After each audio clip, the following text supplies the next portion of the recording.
¿Qué tal amigos? ¿Cómo están? Es un gusto saludarlos. Bienvenidos a la edición central de Info TNU. ¿Qué tal, Andrea? ¿Qué tal? Buenas tardes. Vamos a los principales títulos de la jornada. El Frente Amplio no pudo aprobar el proyecto de ley de inclusión financiera al no contar con el número de legisladores necesarios. Blancos y colorados no ingresaron a sala, impidiendo de esa manera que se habilitara la sesión. El Fondo Monetario Internacional prevé que Uruguay crezca 3% este año. Para la institución, el país está en condiciones de mantener un crecimiento robusto.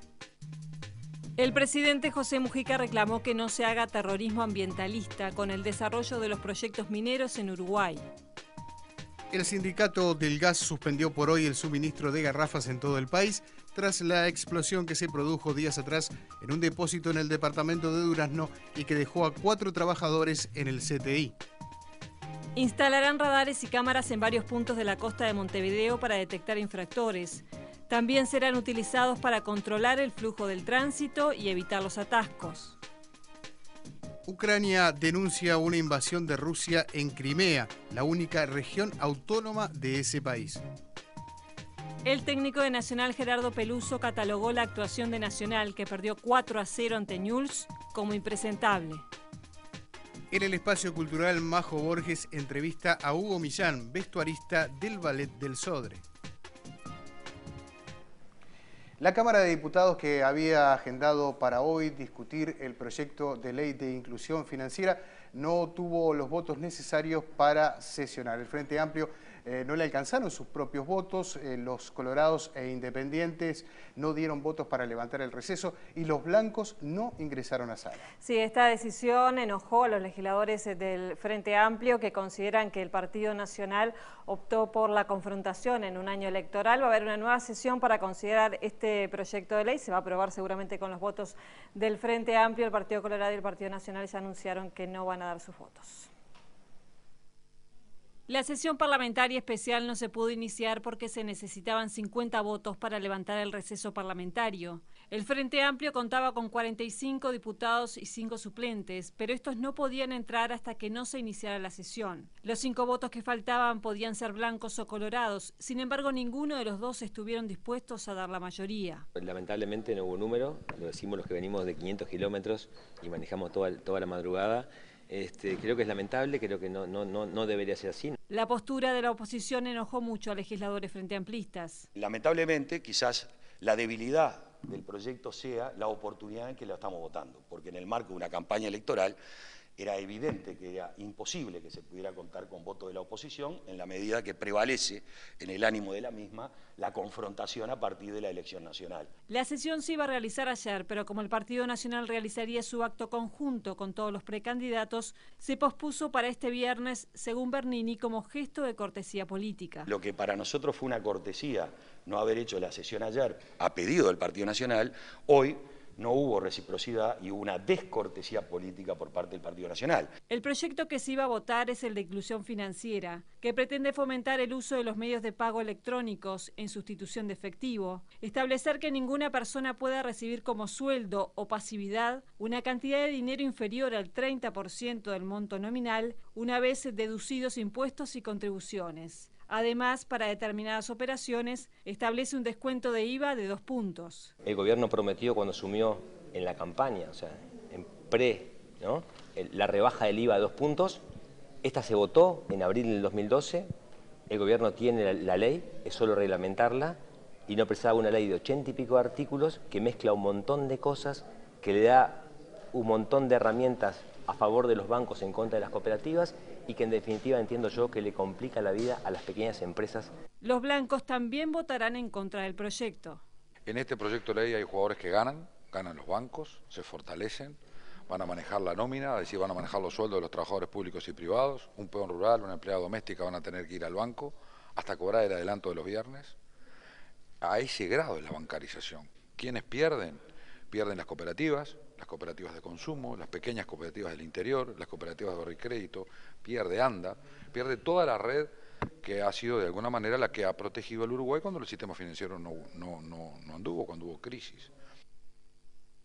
Pasamos a otros temas. Un accidente con 2 víctimas fatales se produjo esta tarde en la entrada a la ciudad de Juan Lacase.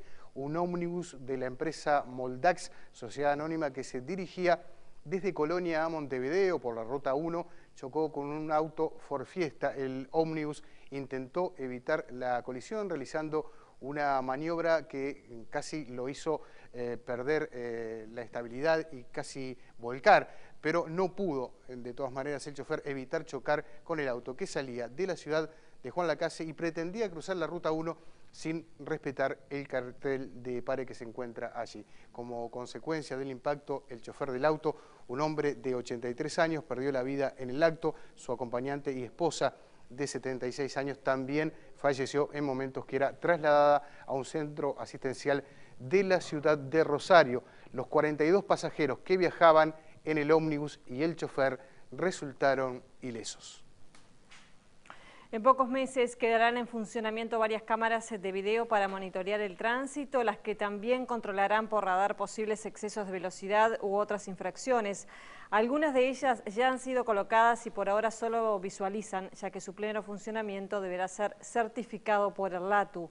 La medida no es solo recaudatoria, afirmaron las autoridades de la Intendencia de Montevideo, sino que pretende ser un elemento de prevención de siniestros. Rambla y Jackson en Parque Rodó, Rambla y García Cortinas en Punta Carretas y Rambla y Solano López en Buceo son algunos de los muchos puntos que se controlarán aquí en la capital.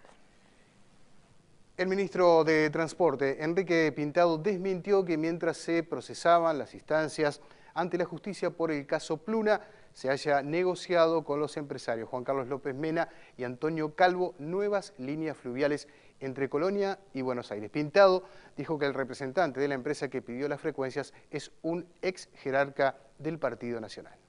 El semanario Búsqueda informó este jueves que mientras salían a la luz irregularidades sobre el caso Pluna, ambos empresarios negociaban nuevas operaciones con el Estado uruguayo a través de otra firma. Eso no es verdad, lo aclaré en el Parlamento. A mí me extraña que una noticia que estuvo en la consideración de la última interpelación a la que concurrimos con Lorenzo, donde yo di una explicación muy grande, salga ahora como una novedad. Sinceramente son esas cosas que uno no entiende. Se ve que se están leyendo los acontecimientos en la realidad con mucha lentitud. Pintado explicó que en 2012, Calvo Sánchez, que participó en la subasta de los aviones de Pluna, hizo el pedido, pero la misma fue desestimada y archivada. El ministro señaló que la empresa en cuestión está representada actualmente por un ex jerarca del Partido Nacional. La primera solicitud la rechazamos, la segunda está en trámite y bueno, no lo podemos comunicar hasta que no ocurra porque hay garantías para todo el mundo que deben darse. Yo leí en el Parlamento, le voy a decir que ellos traían como experto marítimo a una persona que también apareció luego vinculada a lo que fue la subasta. En la segunda presentación, ese experto marino desapareció y lo cambiaron por otro. Y esta empresa está representada por alguien que fue viceministro de Transporte del Partido Nacional. En otro orden, el ministro de Transporte y Obras Públicas confirmó que se ha mejorado sustancialmente la conectividad aérea hacia Europa. Air France contó con la aprobación nuestra. Le aprobamos 2 frecuencias más, lo que lleva a que la conexión entre Montevideo y París va a ser de 7 días a la semana. Eso quiere decir que estaremos conectados diariamente con Europa. Y Air Europa nos solicitó una frecuencia más, por lo tanto pasa de 3 a 4. Y si consideramos la solicitud que hay, que requerirá un acuerdo bilateral con España, para autorizarle a Air Europa una conexión Montevideo, Salvador de Bahía con Madrid, estaríamos completando también acá 6 frecuencias semanales más de comunicación con Europa. En el día de hoy no hubo distribución de garrafas de Supergas en todo el país, así lo decidió el Sindicato de Trabajadores, a la espera de aclarar las circunstancias en que se produjo una explosión que afectó a 4 empleados que están internados en el CTI. Ocurrió en el departamento de Durazno en momentos en que los obreros procedían a la recarga de garrafas de 3 kilos. Tras un encuentro tripartito en el Ministerio de Trabajo se acordó una investigación de este caso y durante la jornada de mañana no habrá distribución de Supergas, solo en Durazno.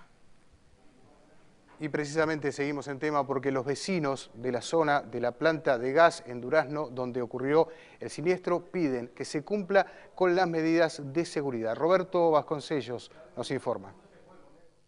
El sindicato denunció a la empresa porque no cumplía con las normas mínimas de seguridad e inició medidas de reclamos. Entre ellas, decidió no enviar gas a Durazno. Ante esta situación, los vecinos comenzaron una recolección de firmas solicitando una rápida solución al tema. Solicitan, entre otras cosas, que la recarga de garrafa de 3 kilogramos se haga en un predio que la propia empresa tiene fuera de la ciudad de Durazno. Que se traslade la recarga de garrafas de 3 kilos al predio con el que ya cuenta la empresa fuera de la ciudad. No así la planta, ni que se clausure o cierre la empresa. Esta solicitud perfectamente se puede llevar a cabo sin perjuicios de puestos de trabajo ni alteraciones en el servicio que presta. Medidas de seguridad para la ciudadanía y para los obreros, dado que después de lo acontecido el día 20 de febrero quedó demostrado el peligro que se corre. ¿Era la primera vez que se sentía, por ejemplo, olor a gas o algo? No. Esto fue consecuencia de que toda una vida, si hay infinidades de avisos, de pérdidas de gas, de olor a gas, y el miedo lo tenemos y queremos seguridad. Queremos que alguien con la autoridad suficiente nos pueda decir que estamos seguros que nos va a volver a pasar. Mañana se levanta el paro a nivel nacional, pero la capital del GI seguirá sin gas. Desde Durazno, Roberto Vasconcellos, Info TNO. El presidente del CODICEN, Wilson Neto, aseguró que están dadas todas las condiciones de infraestructura para comenzar el lunes 10 de marzo las clases en todo el país. Neto también se refirió a la asamblea que llevará a cabo el gremio de docentes de enseñanza secundaria. En realidad estamos trabajando en ello, digo, la gran mayoría de los centros están en condiciones para comenzar, se está trabajando en eso. Yo insisto, también se tuvo que desatar un plan respecto a los problemas climáticos que tuvo todo el país, para poder abordar situaciones como la que ocurrió en la mayoría de nuestras casas. O sea, en definitiva, eso está dado, bueno, estamos en condiciones de asegurar que los edificios estarán en condiciones. De existir alguna dificultad puntual, será la administración la que le comunique a los actores locales cuál es el problema, cuál es el proceso que se entiende para trabajar en las condiciones adecuadas. Neto también se refirió a la asamblea que llevarán a cabo la Asociación de Docentes de Secundaria el sábado 15 de marzo. La búsqueda del bien común tiene que estar en todos los estamentos, sin descuidar los intereses particulares, pero en definitiva yo creo que hoy comenzaremos con la mayor tranquilidad, pero también comunicando a la sociedad la mayor tranquilidad, porque hay un trabajo enorme para recibir a los niños y a los jóvenes en los centros educativos. Hay muchos centros educativos que están como nunca en la historia de la educación estuvieron, en las condiciones que hoy están. Digo, es un trabajo que las comunidades en los lugares lo saben, lo reconocen porque envían a sus hijos, conocen la historia.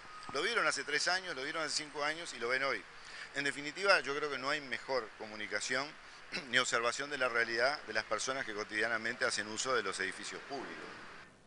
En el tema de educación les agregamos que la Federación Nacional de Profesores de Enseñanza Secundaria emitió un comunicado donde denuncian la existencia de importantes carencias edilicias, falta de docentes, adscriptos y administrativos, entre otros profesionales. El sindicato solicita aplazar los cursos en los liceos en los cuales las condiciones estructurales no permitan dictar cursos. De lo contrario, advierten que van a respaldar medidas gremiales, no descartando aplicar paros. Los músicos de la Orquesta del Sodre se movilizaron esta tarde ofreciendo un concierto al aire libre en la Plaza Independencia. Reclaman que no se reduzca el número de músicos que conforman el cuerpo estable y que se paguen adeudos incumplidos. Por su parte, el Ministerio de Educación y Cultura respondió en un comunicado que se dieron pasos fundamentales para fortalecer la Orquesta del Sodre.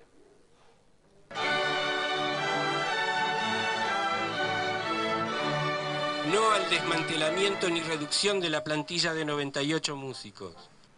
El Ministerio de Educación y Cultura, a través de un comunicado, respondió que, entre otros aspectos, para fortalecer la Orquesta del Sodre se recuperó y reestructuró el archivo musical. Agrega que está en curso la compra de nuevo equipamiento y que se recuperaron partituras y el material está disponible en tiempo y forma para los ensayos.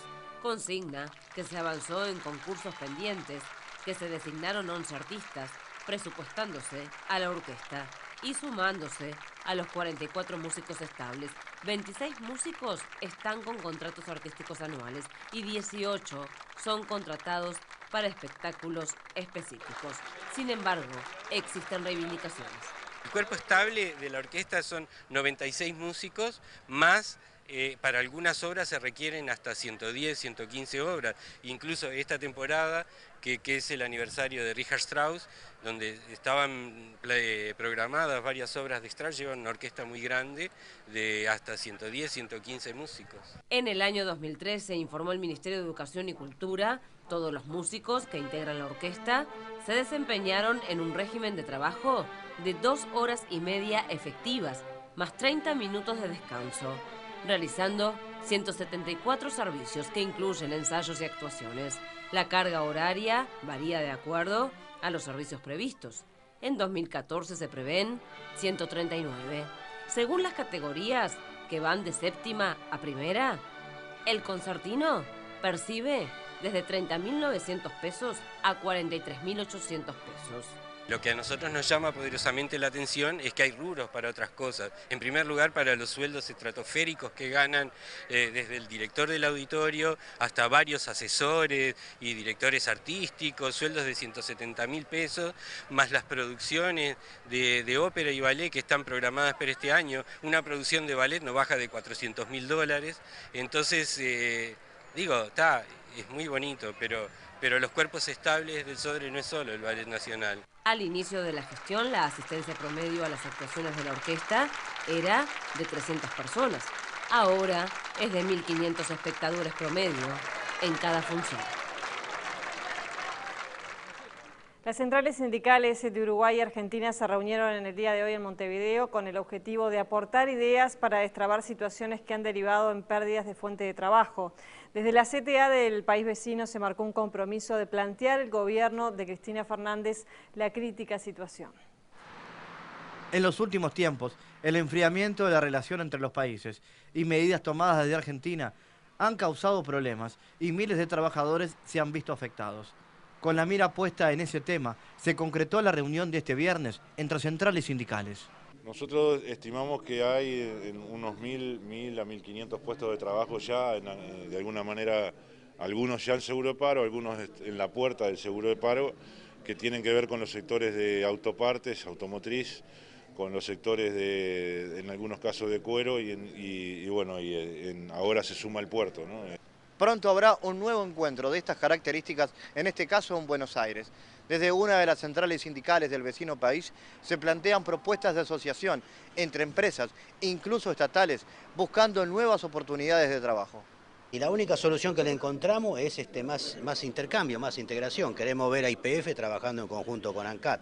Queremos ver a la empresa Telecomunicaciones Uruguaya trabajando en emprendimiento que lleve al desarrollo de las nuevas tecnologías en comunicación en ambas orillas. Queremos ver empresas que estén produciendo en los dos países. Queremos ver empresarios que tengan proyectos productivos en ambas orillas y que estos proyectos productivos sean efectivos y que tengan calidad, que tengan precios, que sean competitivos a nivel global. El presidente José Mujica dijo hoy en su audición radial de M24 que hay que informarse sobre la actividad minera y no manejar datos erróneos. Pidió que no se haga terrorismo ambientalista. Por lo tanto, se puede opinar como se quiera, pero no se pueden largar cifras e información que son fantasía como una especie de terrorismo ambientalista, inventando cosas de un grado de exageración que no tienen que ver con la realidad. Sí hay que aplaudir la preocupación por la sustentabilidad del medio ambiente. Esa es otra historia.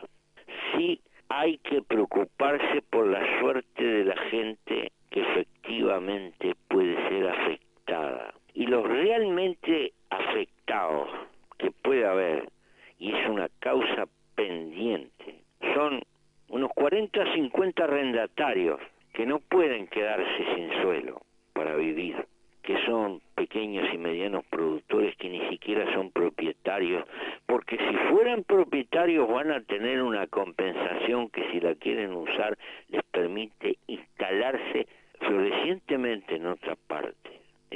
arrendatarios, así como están las cosas, quedan desamparados y somos conscientes que hay que hacer mucho por ello. Por eso merece que nos empecemos a informar con largueza de este asunto. Los precandidatos del Partido Nacional realizaron un acto conjunto en Santa Clara, en el departamento de 33. Jorge Larrañaga subrayó la necesidad de unidad del Partido Nacional y Luis Lacalle Pou defendió a su competidor más cercano tras la imitación realizada por Tabaré Vázquez. El informe es de José Luis Barbosa. Pidió respeto para todos sus compañeros del Partido Nacional el precandidato doctor Luis Lacalle Pou. En estos días hemos escuchado muchísimas cosas. El dial ha estado con un sonido a veces estridente. Y nosotros queremos hacer 2 o 3 puntualizaciones. La primera, que es de orden, el respeto a cualquiera de los compañeros del Partido Nacional. No soportamos una burla, sea Jorge Larrañaga o sea a cualquier compañero del Partido Nacional. La educación y la seguridad ciudadana conforman la columna vertebral del programa de un eventual gobierno encabezado por el doctor Jorge Larrañaga. Educación para que tenga justicia el Uruguay para los hijos de los compatriotas más humildes y seguridad para preservar la libertad de los individuos que se ve amenazada cuando la gente tiene miedo frente a lo que muchas veces advierte, sucede y pasa. La gente que asistió a la proclamación en Santa Clara se retiró satisfecha. Para nosotros nos sentimos orgullosos de que venga este tipo de personas, ¿no? Personales. Mucha gente, mucho público. Fue un acto sencillo pero entendible, ¿verdad? Mucha gente a pesar del tiempo que no nos ayudó, pero los blancos somos así, estamos siempre presentes. El diputado José Carlos Cardoso defendió la unidad partidaria. Pero yo creo que cumplimos con un paso importante, que es mostrar que somos un partido y que lo que buscamos en las candidaturas del 1 de junio es la preferencia. El acto de proclama culminó con el saludo de los 5 precandidatos presidenciales del Partido Nacional. José Luis Barbosa, con la cámara de Humberto Calvete, InfoTNU, Cerro Largo. Se celebró el Día Mundial de las Enfermedades Raras. Las autoridades sanitarias consideran fundamental ampliar el registro para mejorar la respuesta a los afectados. En tanto, los pacientes y familiares esperan quedar amparados por un proyecto de ley que está a estudio en el Parlamento. Marlene Sica, directora general de Salud, explicó de qué se tratan las enfermedades raras. Hablamos de enfermedades de muy poca frecuencia, es decir, la literatura lo enmarca entre 1 cada 2.000 o 5.000 habitantes. Eso hace más o menos que en el país una estimación de unos 60.000 pacientes aproximadamente. La representante de la cartera de salud dijo que hace varios años que se trabaja en un registro de estas enfermedades en nuestro país. Eso va a permitir tener primero un diagnóstico de salud y un diagnóstico de situación para posteriormente poder tomar medidas en lo que refiere al abordaje de estas enfermedades. Hay un proyecto de ley en el momento actual en el Parlamento, de los cuales concretamente en la Comisión de Salud del Senado, para valorar aquellos aspectos en la atención integral, no solo el diagnóstico precoz, sino el tratamiento y la rehabilitación y el control posterior. Sica informó que en Uruguay se realizan análisis de carácter obligatorio cuando nacen los bebés para detectar defectos congénitos y enfermedades raras. Se pincha simplemente a los recién nacidos, a todo recién nacido en el Uruguay, se identifican 5 patologías que están catalogadas como enfermedades raras que es importante diagnosticarla precozmente para tratarla porque tiene un impacto directo en los resultados. El hipotiroidismo congénito, la fenilcetonuria, es decir, hay una serie que se identifican justamente por gota de sangre, que es obligatorio en el Uruguay. Hace 7 años que el último día de febrero se conmemora el Día Mundial de las Enfermedades Raras. Poner estas patologías sobre la mesa, discutirlas y conocerlas es uno de los principales objetivos. Y ahora escuchamos a pacientes y familiares de enfermedades raras que dan su opinión y también sus reclamos. Según datos de la Organización Mundial de la Salud, existen entre 6.000 y 8.000 enfermedades raras alrededor del mundo, aunque continúan las investigaciones. Tamara Mardones comenzó a sentirse mal y tras varios años de análisis le diagnosticaron síndrome de hiperlaxitud. Falta de colágeno en los tendones, en el cuerpo, es una limitación del movimiento. Para Tamara hay días difíciles. Hay días que son mejores, hay días que son peores. Por ejemplo, darme vuelta en la cama a veces es muy complicado, muy doloroso. Movimientos para atrás, bueno, hay que levantarse y seguir. Beatriz Rodríguez es una paciente con lupus. Tiene las mismas características de las autoinmunes, es de difícil diagnóstico, es crónico, no tiene cura, puede llegar a la muerte, puede causar la muerte, crea discapacidad. ¿Por qué? Porque al ser una enfermedad autoinmune, las defensas de nuestro organismo es como si se equivocaran y atacan a nuestro propio organismo. Para ella hay que aprender a vivir con la patología. Y bueno, hay que acostumbrar, si es que se puede uno acostumbrar, ¿no? Es una enfermedad que produce mucho cansancio, mucho agotamiento. Hay que saber distribuir las energías. En Uruguay hay más de 200.000 pacientes con enfermedades raras.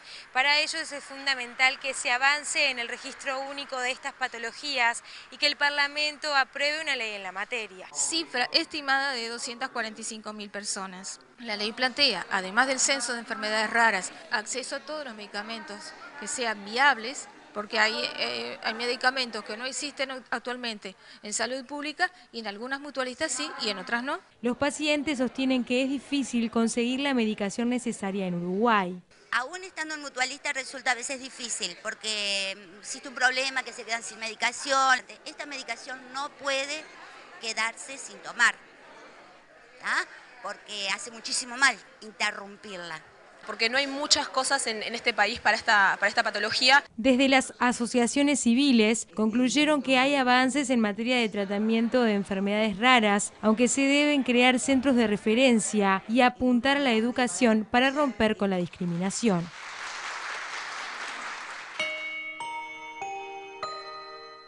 Los salarios mostraron una suba de 4,76% en el mes de enero, según datos publicados en la tarde de hoy por el Instituto Nacional de Estadística. La variación acumulada en los últimos 12 meses fue de 11,7%. El sector público fue el que tuvo mayor incremento de salarios en el mes, con un crecimiento de 9,2%, mientras que en el sector privado crecieron un 2,4%. El dato económico lo aporta el Instituto Uruguay 21. Vemos ahora la cotización de las monedas.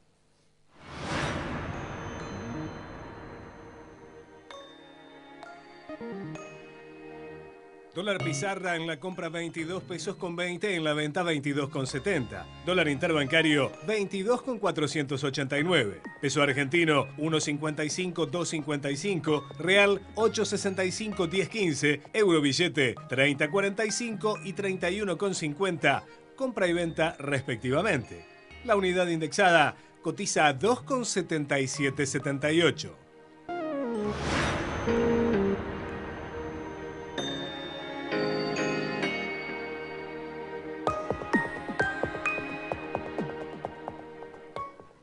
El Fondo Monetario Internacional señaló que las perspectivas económicas de Uruguay son favorables, aunque la disminución del crecimiento de los países vecinos representa un riesgo. En caso de desaceleración económica, el Fondo Monetario Internacional entiende que el tipo de cambio debería actuar como el principal amortiguador. Luego de reunirse con el vicepresidente de la República, Danilo Astori, el ministro de Economía, Mario Vergara, y autoridades del Banco Central, el subdirector gerente del Fondo Monetario Internacional, Naoyuki Shinohara, brindó una conferencia de prensa en donde destacó el comportamiento económico del Uruguay. I think the economy's recovery is very solid. We are expecting the growth rate of Uruguay to be around 3%. Creo que la recuperación de la economía es sólida y estamos esperando una tasa de crecimiento alrededor del 3%. Sin embargo, el entorno externo representa riesgos para nuestro país. One is of course the external, the risks coming from external sector. Pero por supuesto hay riesgos que el país tiene que tomar en cuenta. Uno de ellos es el riesgo que proviene de los sectores externos. Y otro tema que tiene que tomarse en cuenta es el de los precios de los commodities. Los commodities o productos básicos son muy importantes como producto de exportación para el Uruguay y si los precios de los commodities bajan, entonces eso podría tener también un impacto sobre Uruguay. En caso de desaceleración económica, el tipo de cambio puede jugar un papel importante y Uruguay lo tiene claro, dijo Shinohara. I think flexibility of the exchange rate is a very important tool that a country has in order to absorb potential shocks that come from abroad. Creo que la flexibilidad del tipo de cambio es una herramienta muy importante que puede tener un país para absorber shocks potenciales que vienen del exterior. Así que vemos con beneplácito la política del gobierno de tener un tipo de cambio flotante. Pensamos que ese es el sistema más eficaz. Pero eso no excluye la posibilidad de que el gobierno tome algunas acciones para evitar la volatilidad a corto plazo del tipo de cambio. Otro de los temas analizados con preocupación por el subgerente del FMI fue el de la inflación. I think one of the important issues is the inflation. The inflation rate is still at around 9% or so, above the target that was set by the central bank. So efforts are needed further to contain the inflation in this country. Creo que un factor importante es la inflación. La inflación está alrededor del 9%, que está por encima de la meta que ha fijado el Banco Central. Por lo tanto, creo que sería importante tomar medidas para contener que la inflación aumente.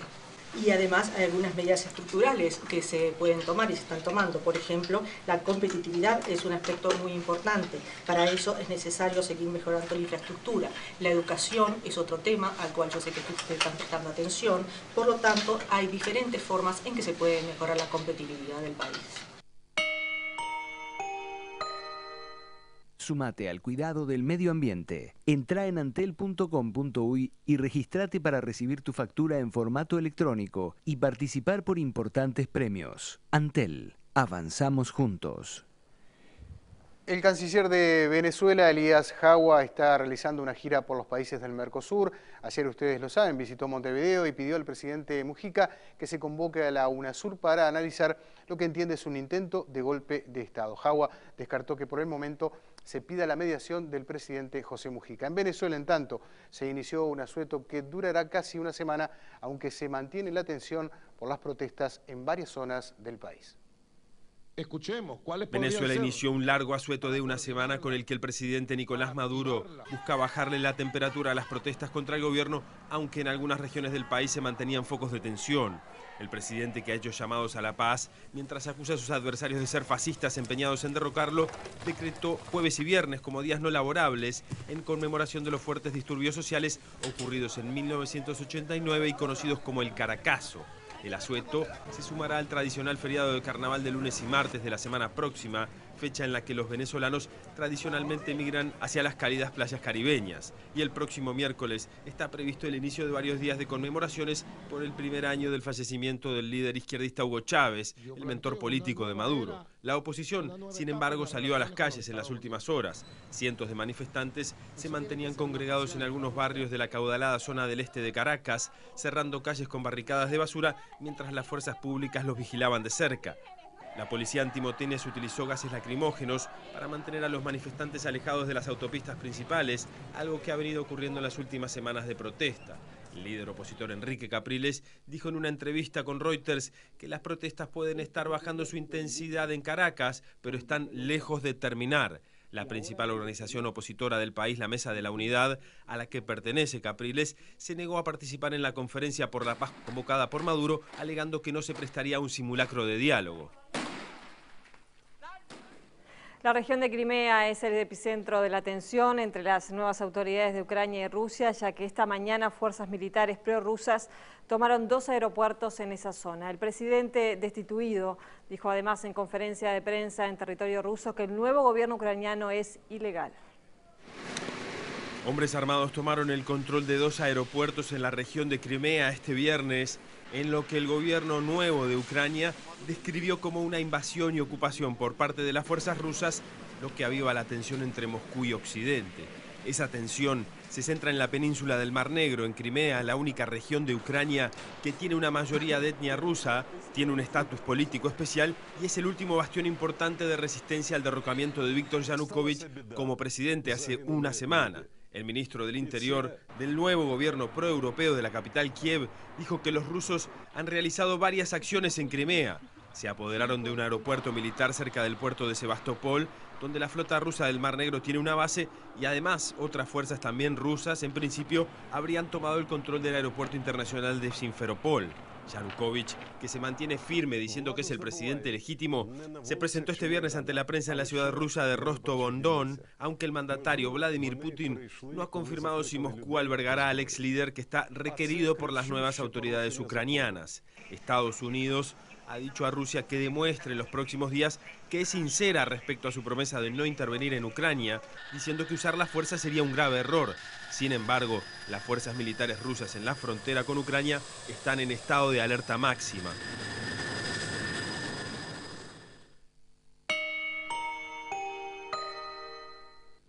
Buenas noches para todos. Mañana por la mañana parte el cuerpo técnico de la selección uruguaya porque el miércoles a las 5:30 de la tarde juega el amistoso frente a Austria, así que todo el cuerpo técnico de Tabárez mañana ya parte para este primer partido. 3 se van a jugar antes del Mundial de Brasil. Tenemos que hablar de la Copa Libertadores y tenemos que hablar de Nacional porque perdió ayer en Rosario 4-0. Y la Copa está buena, pero hay que empezar a ganar, porque si no ya me empiezo a aburrir de la Copa Libertadores también. Acá está el partido de Newell's y Nacional, sí, porque hablas de Peñarol, ¿viste? Y tenés que hablar de que perdió, y de Nacional también. Y este es un penal a Iván Alonso que no se cobra en el partido. ¿Cómo jugó Diego Mateo, el número 5 de Newell's? La verdad que anduvo muy bien en el partido. Ahí estaba el Nacho González. Nacional no encontró la pelota, la tuvo Newell's, la manejó, dinámica, movimientos, ejemplo de juego. Este gol, el de Curvelo en contra, termina marcando un poco la diferencia del partido. Nacional lo trató de salir a buscar un poquito en el arranque del segundo tiempo arriba. Consiguió algún par de chances, pero después iba a terminar con Bernardi, el capitán, y con Orsán. Bernardi, el que se parece a Ryan Giggs, y Orsán, los goles entonces para la victoria 4-0 de Newell's. Peluso dijo que fue impresentable lo que hizo el equipo tricolor. Seguramente son de esos partidos que se dan, que aparecen, en donde no le sale nada al equipo como uno pretende, pero bueno, ya hay que reponerse, hay que buscar la revancha. Es el domingo. Nacional juega frente a River por el torneo local. Peñarol juega mañana frente a Danubio. Ya vamos a ver la placa de los partidos.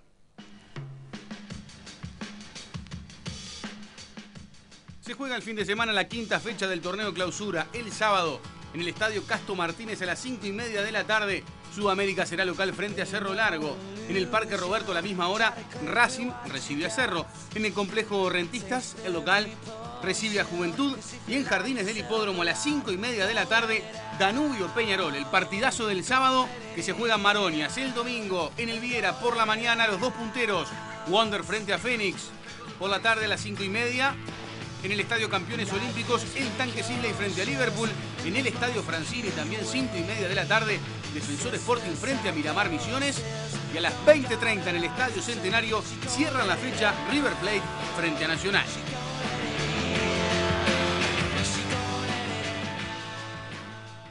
Cruce de punteros que se juega el domingo por la mañana, pero interesante partido, vivimos la previa. Hablemos de los entrenadores. Juan Tejera es el conductor de Fénix desde fines de octubre del año pasado. Alfredo Arias suma 2 temporadas en Wanderers y un proceso de estilo en el bohemio.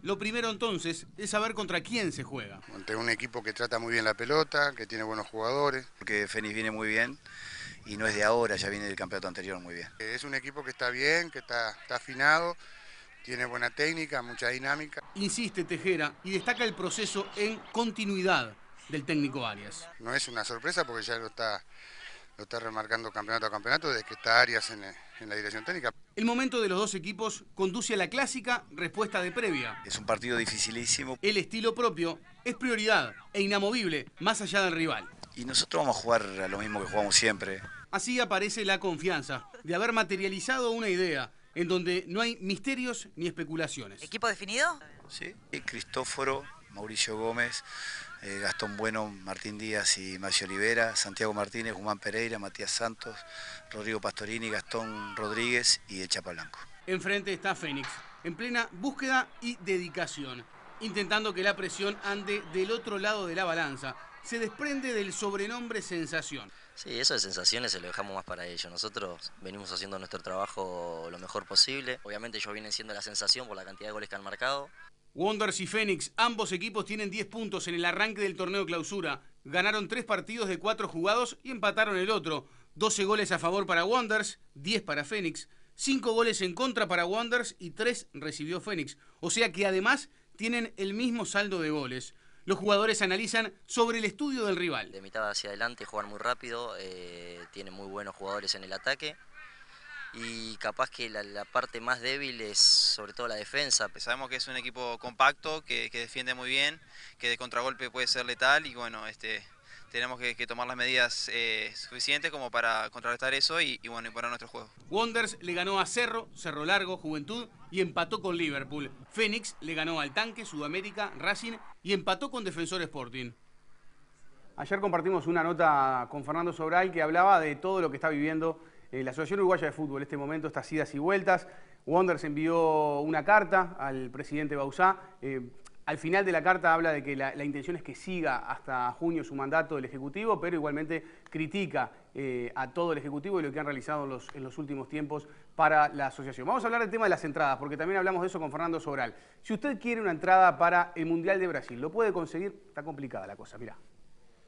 El primer punto base para aquellos que todavía están esperando e imaginando poder conseguir una entrada para Brasil 2014. Y la AUF no es la que comercializa ni va a comercializar las entradas del Mundial. Hay un vínculo en la página de la AUF que nos transporta a la opción de compra en la página de la FIFA. Las entradas para la primera fase ya se han sorteado. Y ahora hay que esperar al balanceo de marzo, donde FIFA hace el balanceo general de todo el estadio y ve si adjudica X cantidad de entradas más a Uruguay para que los uruguayos puedan comprar vía de la página. Hay más demanda de la esperada, es muy diferente a cualquier mundial anterior y la posibilidad para estar en un partido de Brasil 2014 será... ¿Cuánto es la cantidad de entradas más o menos para Uruguay para un partido? ¿Se conoce? Y es el 8% de la capacidad, por lo tanto andan las 4.000 entradas aproximadamente. Depende del estadio. El San Pablo aparte es un estadio de los más chicos. Es que además de los particulares existen los grupos TAC. Esos grupos fueron organizados por la asociación. Son entradas que fueron vendidas a instituciones. 5 para los presidentes de los clubes, todas compradas, no es nada protocolar. La Mutual de Futbolistas Profesionales, el Colegio de Árbitros. Y también algún organismo de la AUF que quiera comprar, sea Tribunal de Penas, Tribunal Arbitral. Como en cada mundial, hay entradas destinadas al plantel. Prácticamente entre jugadores y cuerpo técnico puede ir entre 250 y 300, sí.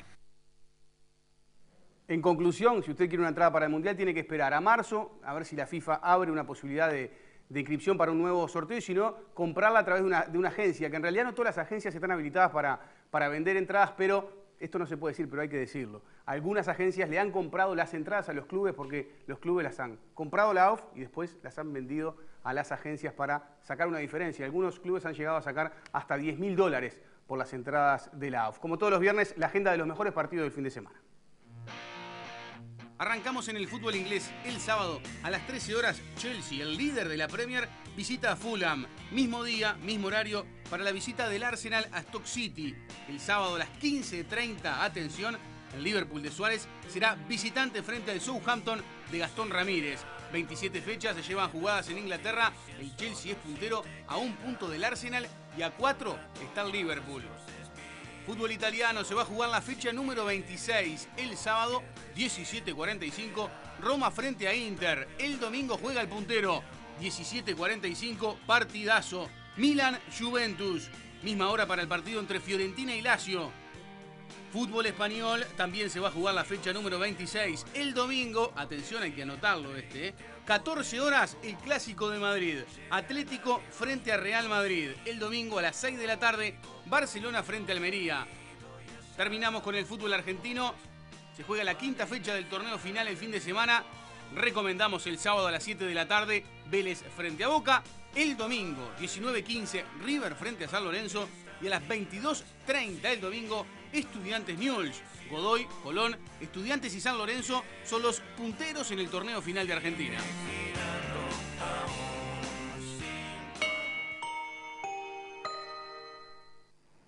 Muy buenas noches. En este repaso que hemos venido haciendo de las películas nominadas al Oscar, este domingo es la entrega, hoy le toca el turno a Nebraska, que es una de las mejores opciones que hay para ver. Además de esa, les invito a conocer algunas otras opciones para ver en cine.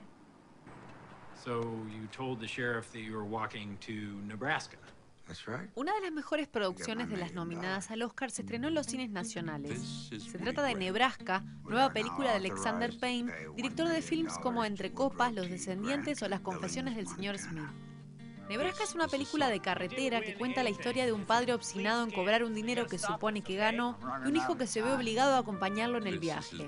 Al recibir por correo una carta falsa que dice que ganó $1 millón, el padre decide ir a Nebraska a cobrarlo. Algunas de las escenas de la familia en el interior del país bien podrían haber sido filmadas en Uruguay con el fútbol y los autos como centro de conversación masculina. Realizada en blanco y negro con una fotografía en la que casi se ven colores, es una muy buena película sobre el vínculo entre padres e hijos, sobre la familia, la demencia y la lucidez que acarrea el paso del tiempo. El director tiene la delicadeza de abordar estos temas difíciles con humor y hasta ternura.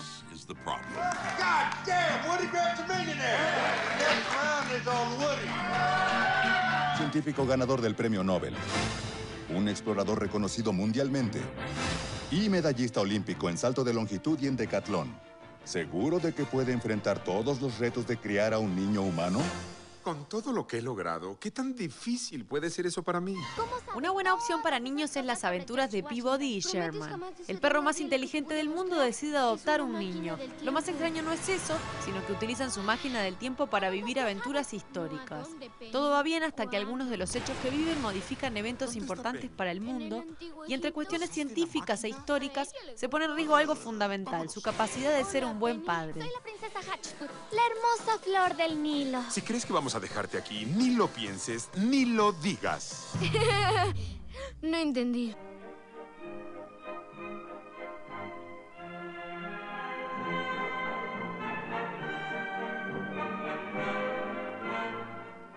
Cinemateca organiza un ciclo llamado Cantos de Cisnes, dedicado a las últimas películas de cineastas clásicos, algunas que claramente son una despedida y otras que fueron las últimas por decisión del destino. Es el caso de Desde ahora y para siempre, de John Huston, o La voz de la luna de Federico Fellini, o películas como Madadayo de Kurosawa, o Noches mágicas de radio de Robert Altman.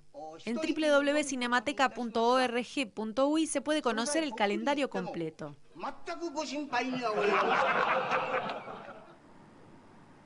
Una muestra de objetos de diseños italianos llama la atención en materia de exhibiciones en Montevideo. Les invito a conocer un poco sobre ella. Que Italia es cuna del diseño mundial es algo que casi nadie discute, pero para aquellos que aún dudan que su creación vaya más allá de la moda, está la exposición que se acaba de inaugurar en el Museo Nacional de Artes Visuales. Se llama La Dolce Vita y exhibe piezas de diseño industrial y textil italianas desde los años 60 hasta la actualidad. Mobiliario como sillas, mesas o percheros, herrajes, lámparas y hasta vestuario, dispuestas en el salón con un buen sentido de la estética. Incluye creaciones de Giuseppe Terragni, Gabriele Mucchi, Gianni Versace y hasta las sillas diseñadas por el francés Philippe Starck, pero comercializadas por la firma italiana Cartel. La muestra inspira la reflexión sobre el diseño aplicado a la vida cotidiana y da prueba del origen de esa creatividad. De todas formas, para aquellos que quieran visitar la muestra con una aproximación un poco más profunda, todos los jueves el profesor Paolo Bergomi, diseñador industrial y presidente de la Asociación Latinoamericana de Diseño, ofrece una visita guiada por la exposición. Exceptuando el jueves de la semana de carnaval, esta visita guiada tendrá lugar todos los jueves a las 5 de la tarde con acceso gratuito. Da gusto ver que el diseño es incluido dentro de un paseo museístico como sucede en los mejores museos del mundo.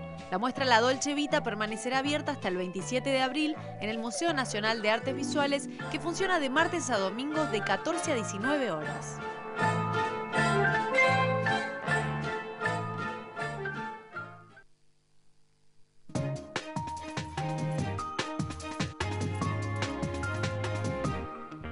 Detrás de los vestuarios que vemos sobre un escenario hay gente dedicada full time a esa tarea.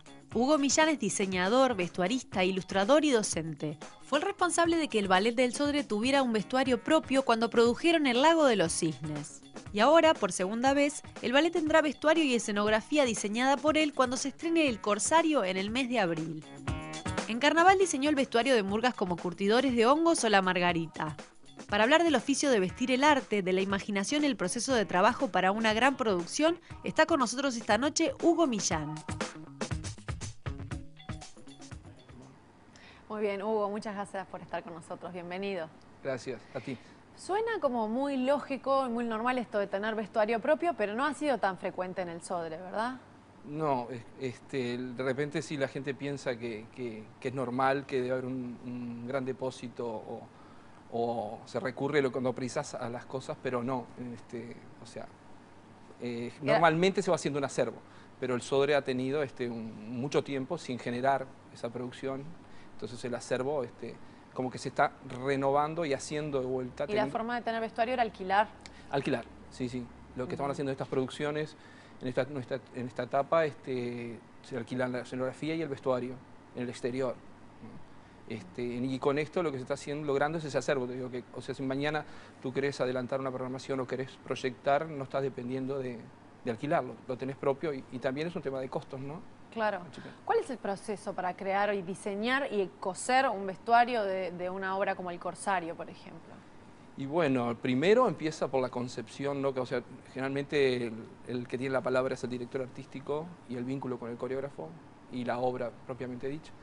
En un diálogo lo que tiene que ver justamente donde nos involucra a nosotros es desde dónde partimos en lo estético, ¿no? Cuál es el disparador estético, fundamentalmente, porque es un paquete de las artes escénicas donde involucra todo lo que es visual y necesariamente, bueno, podés tener una obra que es un clásico, pero tú tenés poder tener la oportunidad de darle una mirada, un ayornamiento a ese producto, que es un producto cultural, que en mi caso participo de justamente los rubros que hacen a lo visual de todo ese espectáculo. ¿Cuántas personas se involucran en ese proceso?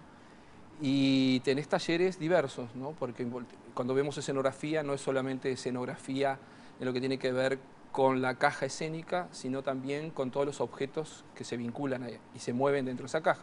O sea, en este caso se involucra el tema de los telones, que están realizados en el sistema que es de muchos años, que viene de mucho tiempo atrás y que se sigue usando en el mundo y que te permite justamente conservar esos telones y poder hacer una nueva versión cuando tú quieras.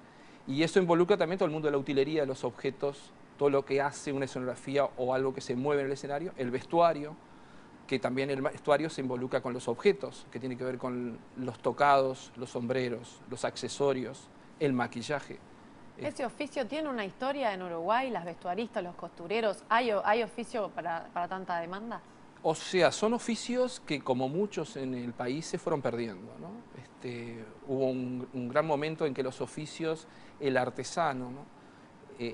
de generar producción en detalles de diseño, ya sea en arquitectura, en carpintería o en cualquier otra aplicación, ¿no? Las artes aplicadas tenía mucho trabajo en el Uruguay y bueno, el sistema de la moda, digamos, de la producción de objetos de consumo en el vivir fueron dejando de lado esos oficios. En el caso del hecho teatral o las artes escénicas en general, esos oficios también se fueron perdiendo. El tema del realizador de vestuario, el realizador de sombreros, el zapatero, el escenógrafo, el maquinista, o sea, se fue perdiendo mucho, un vacío grande durante mucho tiempo y bueno, en eso está poniéndose en marcha, ¿no? El que hay mucha gente que está estudiando para eso.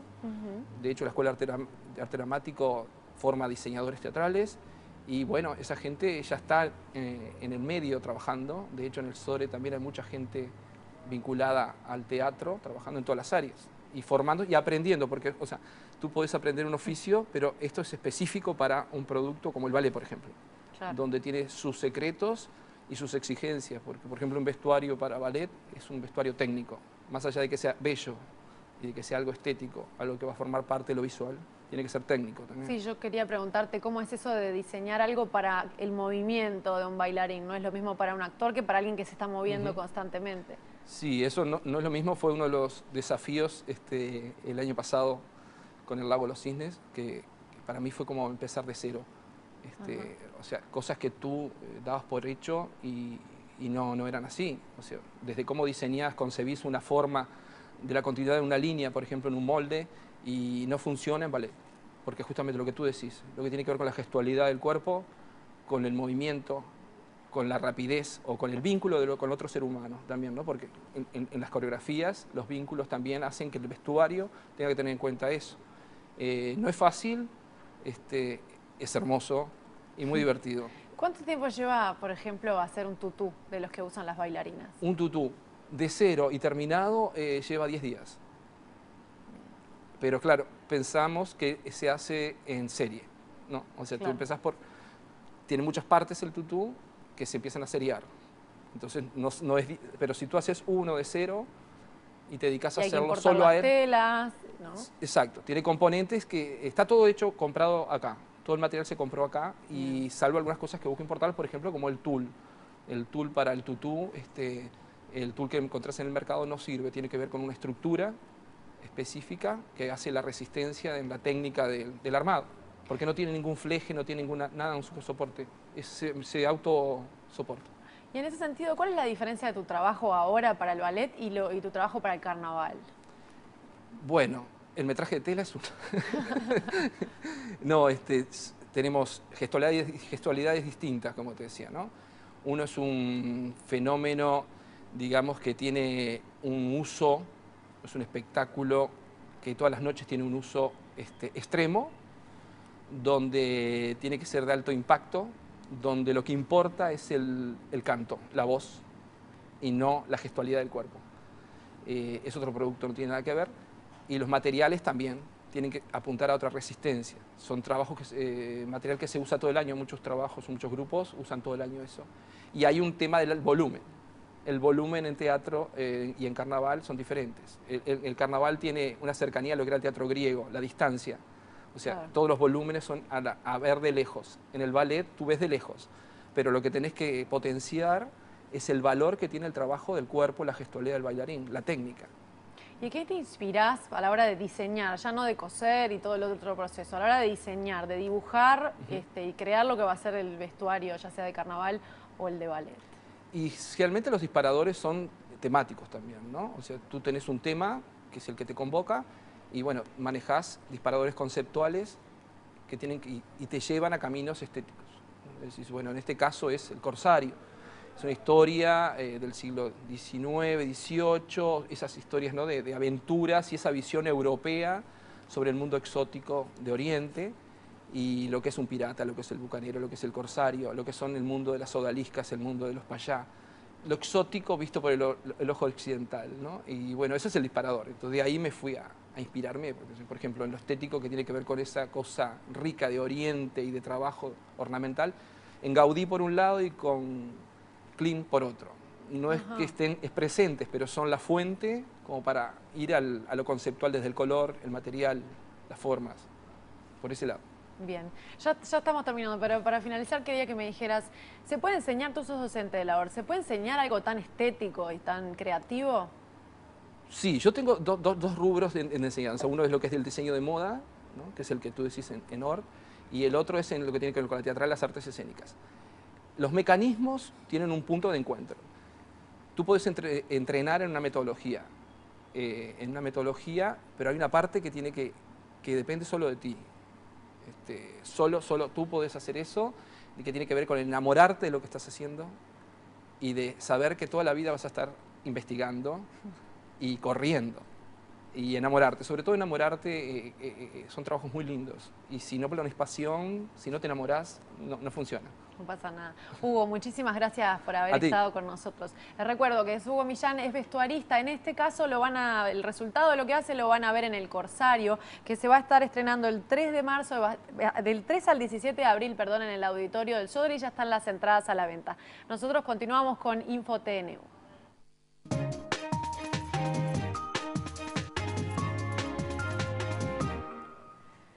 Vemos ahora el pronóstico del tiempo de Nubel Cisneros. El sábado comienza fresco a templado, con nieblas y neblinas aisladas, evolucionando de cálido a caluroso en la tarde, con cielo ligeramente nublado. En la noche continuará el tiempo fresco, observándose aumento de nubosidad sobre la frontera este. El domingo nuevamente tendremos un inicio de jornada fresco, con algunas nieblas y neblinas aisladas. Temperaturas que se elevan gradualmente hacia la tarde, generando condiciones cálidas a calurosas, con cielo parcialmente nublado. Hacia la noche, abundantes nubes afectarán la zona litoral. En capital y zona metropolitana, el sábado estará fresco en la mañana a cálido en la tarde con nubosidad dispersa. En los próximos días continuará fresco en la madrugada, templada cálida seguirá la tarde con aumento de nubosidad inestabilizándose hacia la noche del martes.